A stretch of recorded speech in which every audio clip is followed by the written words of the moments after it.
Perkenalkan, nama saya Dianita Veronica Lantang dengan NIDN 0914038201. Saya adalah dosen di Politeknik Maritim AMI Makassar pada jurusan Permesinan Kapal dan sekaligus menjabat sebagai Kepala Laboratorium Fisika dan Kimia.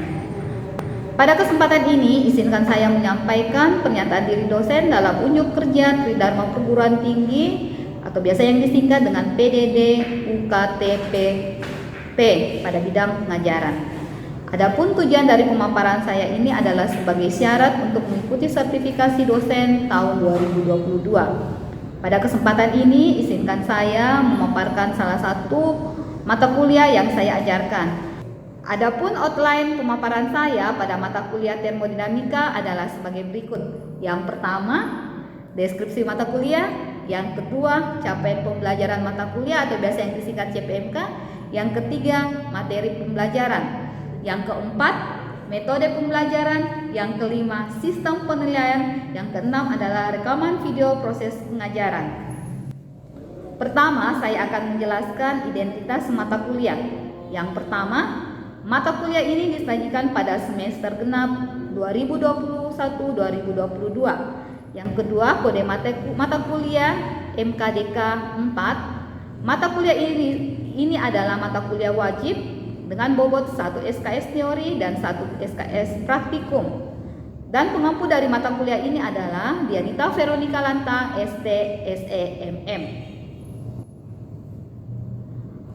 Adapun deskripsi dari mata kuliah ini adalah pada mata kuliah ini kita akan belajar tentang pertukaran panas dan kerja, sifat termodinamika, energi dalam termodinamika, sistem termodinamika, pertukaran energi, transfer panas, uap, gas ideal, proses termodinamika, transfer usaha, dan pengaplikasian termodinamika dalam kehidupan sehari-hari, dan juga pengaplikasiannya di atas kapal.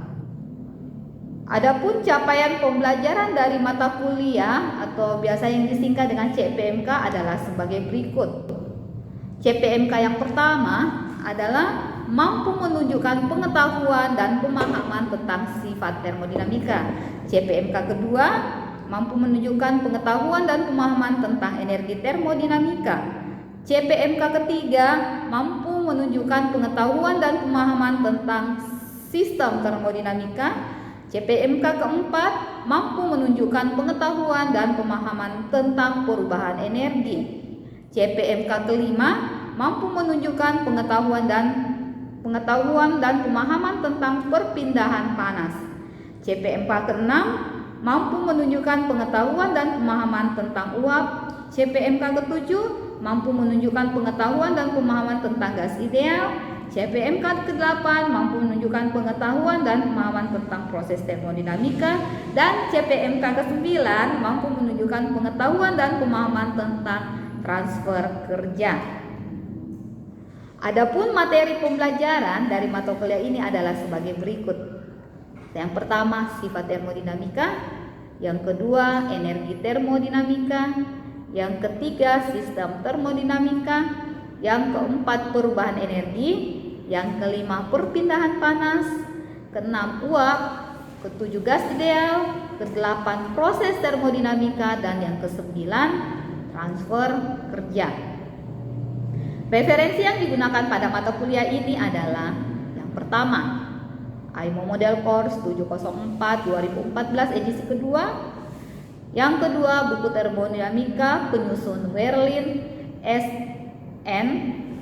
Kemudian adapun metode pembelajaran yang digunakan dalam proses pembelajaran, yang pertama, ceramah. Yang kedua, tanya jawab. Yang ketiga, diskusi. Dan yang keempat adalah tugas terstruktur dan mandiri.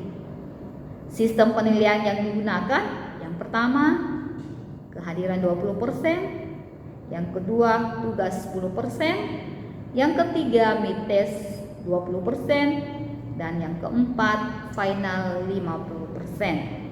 Demikian pemaparan saya tentang pernyataan diri dosen dalam unjuk kerja Tridharma Perguruan Tinggi atau biasa yang disingkat PDD UKT-PT pada bidang pengajaran. Sekian dan terima kasih, salam sehat buat kita semua. Berikut akan saya tampilkan video pengajaran saya.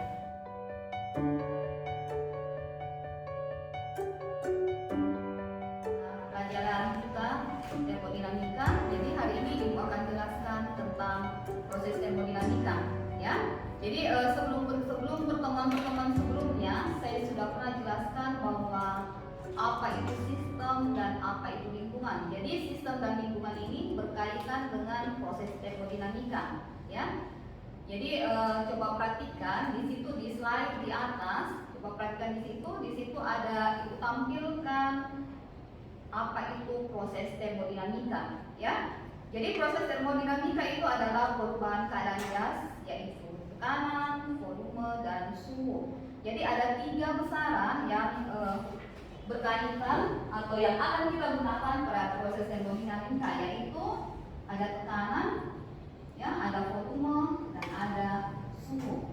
Jadi ini sudah pernah saya jelaskan pada pertemuan pertama, ya, pada termodinamika pertama kemarin, bahwa tekanan itu adalah, ya, tekanan ini berpengaruh pada proses termodinamika, volume, dan juga suhu.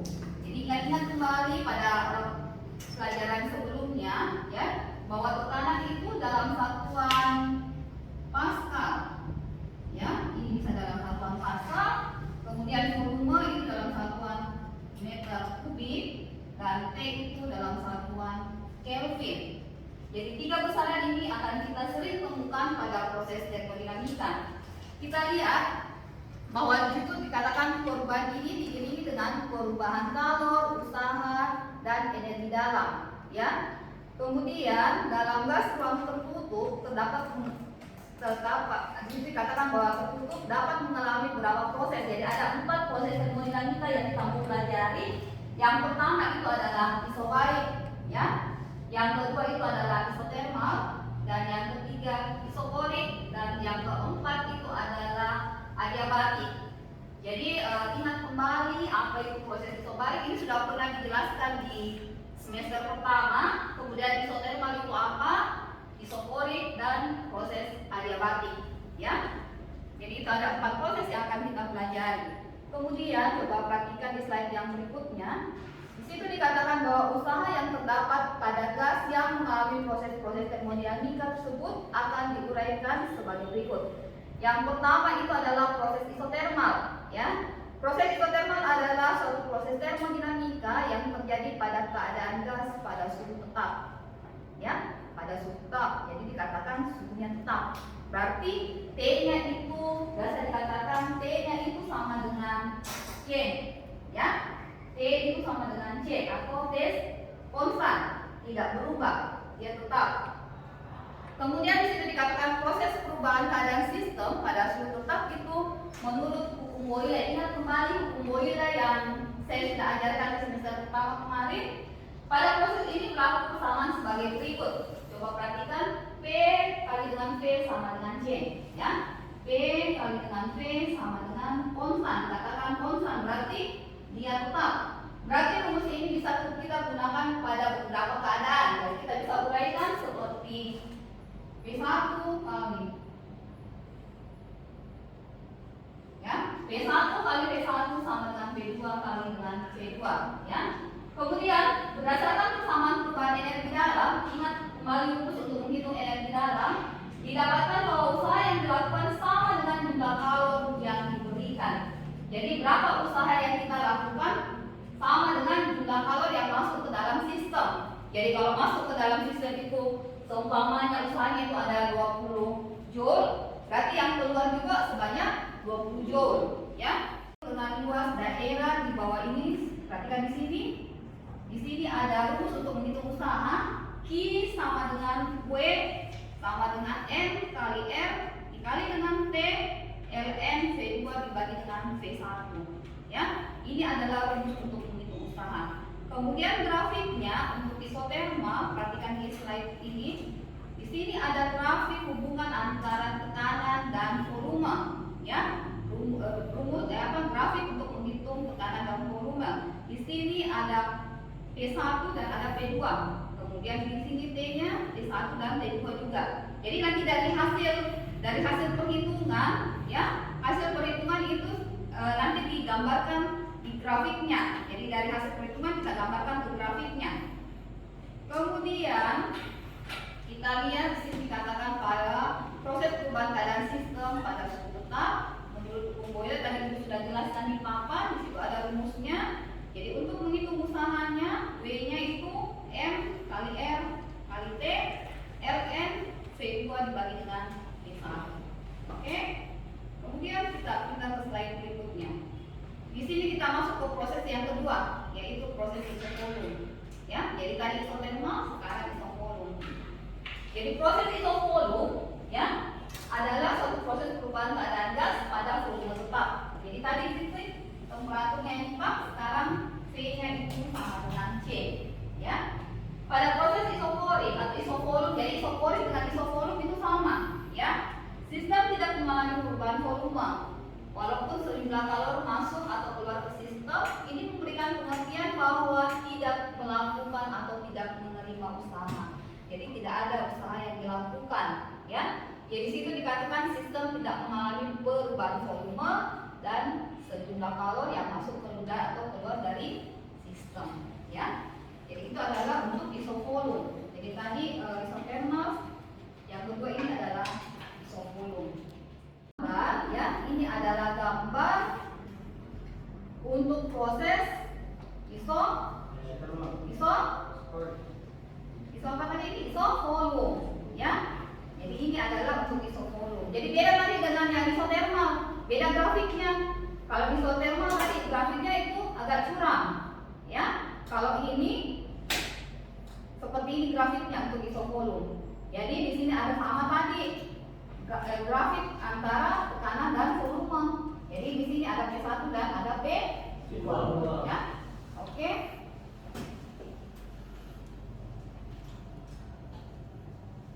Sekarang saya pindah ke proses yang ketiga, yaitu proses isobarik, ya. Jadi kalau dikatakan isobarik berarti tekanannya yang tetap. Jadi sudah 3 proses yang kita pelajari. Yang pertama tadi isotermal, yang kedua itu adalah isovolum, dan yang ketiga adalah isobarik. Di sini kita lihat untuk isobarik adalah suatu proses perubahan keadaan gas pada tekanan tetap, ya, pada tekanan tetap. Coba perhatikan grafiknya. Di sini ada sama tadi tekanan antara tekanan dan volume. Di sini ada V1, P juga, di sini P. Kenapa cuma satu ini P-nya? Kenapa cuma satu tekanannya? Karena tadi dikatakan tekanannya tetap, tidak berubah, ya. Makanya bentuk grafiknya seperti ini. Pada proses adiabatik berlaku persamaan delta U sama dengan Q dikurang dengan W. Q-nya itu 0, berarti tidak ada kalor yang masuk atau keluar dari sistem tersebut. Jadi itu adalah proses adiabatik. Jadi tidak ada sekali sampah panas yang masuk atau keluar dari sistem. Delta U sama dengan 0 dikurang dengan W. Untuk energi dalamnya, pakai rumus ini. Delta U sama dengan min W. Ini untuk proses adiabatik. Kemudian proses adiabatik ini mengikuti persamaan sebagai berikut. Jadi di sini P dikali dengan P dipangkat dengan lambda sama dengan konstan, atau bisa kita uraikan P1 kali V1 pangkat lambda sama dengan P2 kali V2 pangkat lambda, ya. Kemudian oleh karena persamaan gas ideal dinyatakan sebagai P kali V sama dengan N kali R dikali dengan T, maka dapat ditulis seperti ini.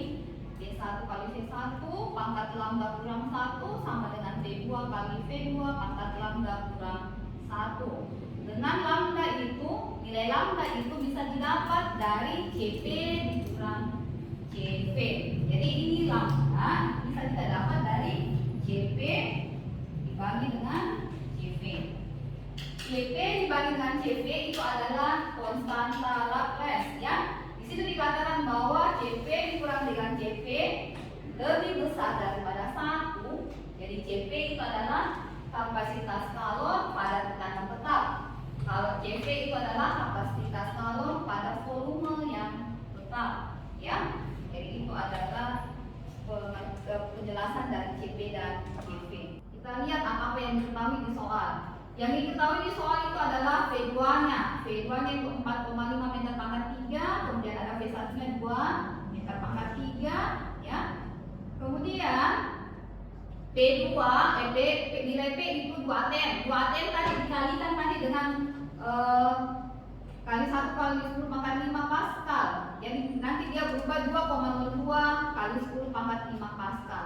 Jadi kalau dikatakan isobaris berarti tekanannya tetap tidak berubah. Ya, bagaimana untuk mendapatkan nilai W-nya? Kita buka untuk kita lihat kembali tadi bahwa untuk menghitung nilai W itu adalah W sama dengan P dikali dengan delta V, atau bisa kita uraikan W sama dengan P dikali V2 dikurang dengan P1. Masukkan nilai-nilainya, ya, 2,02 kali 10 pangkat 5 kali dalam kurung 4,5 kurang 2, hasilnya adalah 5,05 kali 10 pangkat 5. Oke, sampai di sini ada yang ditanyakan lagi? Ya. Jelaskan rumus dari isobaris. Oke. Di situ ada temannya yang bertanya bahwa bagaimana rumus dari isobaris. Tadi aku katakan bahwa ingat kembali dulu gabungan antara Boyle dan Gay-Lussac, ya. Apa itu Boyle dan Gay-Lussac gabungan rumusnya? Ini kasih papan.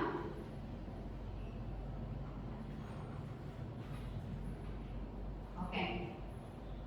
Isobaris, kalau dikatakan tadi isobaris berarti apanya yang tetap? Apanya yang tetap kalau isobaris? Tekanannya, ya. Jadi tekanannya yang tetap.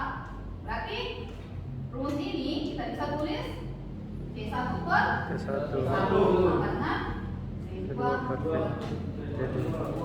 Oke, jadi ini adalah rumus dari isobaris. Jadi 3-4 proses ini bisa kita gunakan pada mesin-mesin yang ada di atas kapal.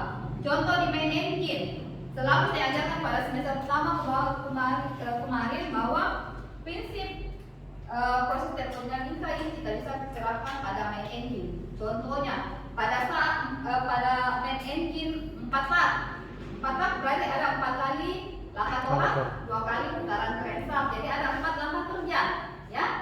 Isap, apa lagi? Kompresi, usaha ekspansi dan buang. Ya. Jadi perhatikan pada langkah kompresi di situ ada proses pemampatan. Ya, ada proses pemampatan, ada proses penekanan. Pada saat terjadi proses penekanan atau pemampatan, di situ apanya yang meningkat? Apanya yang meningkat pada proses kompresi? Apanya yang meningkat? Apanya yang meningkat? Suhunya yang meningkat. Ya, suhu yang meningkat. Jadi udara yang masuk ke dalam silinder, ya, udara yang masuk ke dalam silinder itu dimampatkan atau ditekan. Pada saat terjadi proses penekanan, suhunya naik, tekanannya bagaimana? Kevin, tekanannya? Volumenya bagaimana? Volumenya diperkecil? Ya. Kalau dikompresi berarti volume dari 10 mungkin Pascal itu kalau dia dikompresi sisa ditekan tuh. Ya. Pergerakan pistonnya, ya. Pistonnya bergerak dari mana kalau dia langkah kompresi? Dari B ke A. Jadi situ terjadi proses kompresi. Pada saat terjadi proses kompresi, suhunya meningkat. Setelah terjadi